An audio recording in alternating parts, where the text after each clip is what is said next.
Hey, third grade. So last week, we started to learn about the steps it takes to research an animal. We said to start, you have to get ready. You have to log on to Mayan or Epic and find books on your topic. Once you find those books, you might want to pick an easy book to learn more and start to search for subtopics. Then, you're going to pick at least one subtopic to look in depth. Again, we recommend to start with an easy book first because it helps give you more information. Once you've picked one subtopic, you're going to begin to synthesize or combine information across texts.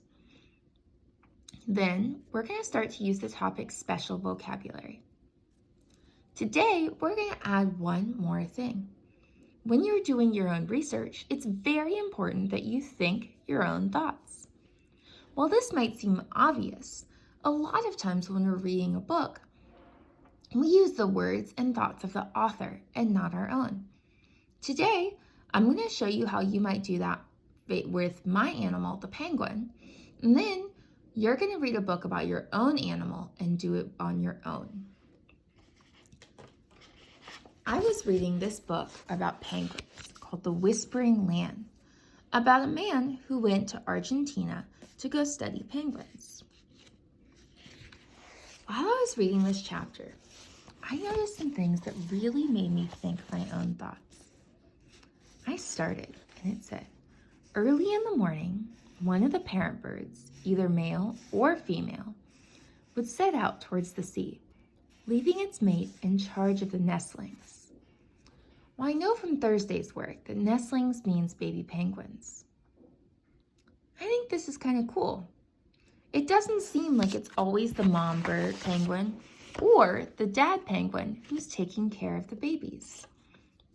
So my thoughts about that are both parents share the job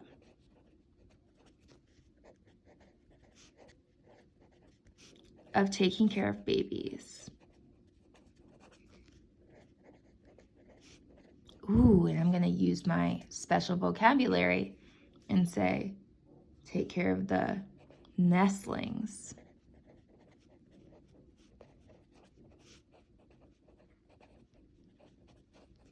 Not just the mom or dad.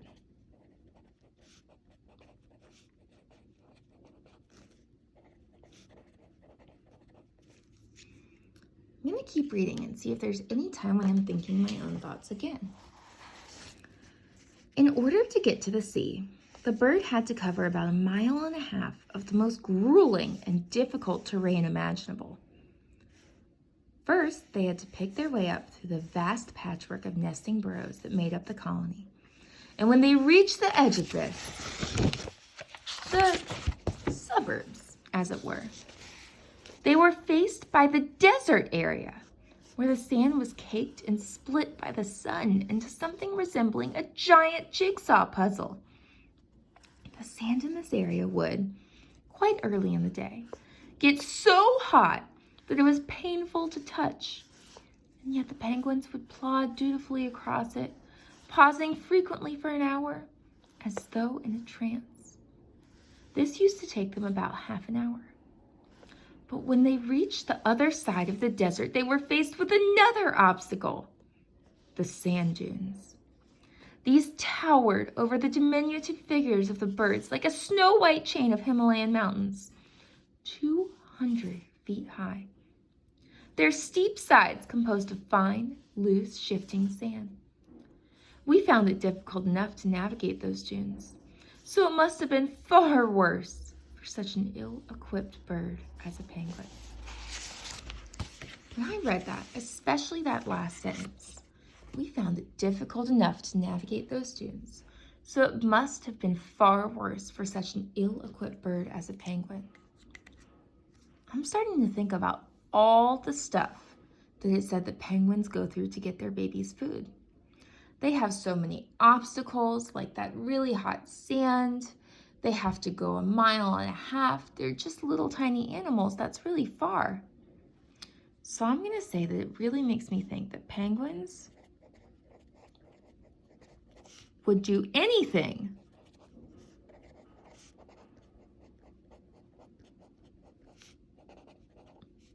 anything for their babies.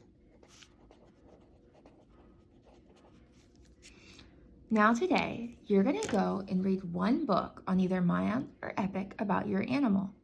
Remember to use the same animal that you used last week. While you're reading, you're going to pick at least 3 sentences that you like from that text. Then you're going to write down your own thoughts about these sentences, just like I did. Good luck, and as always, I miss you. Bye.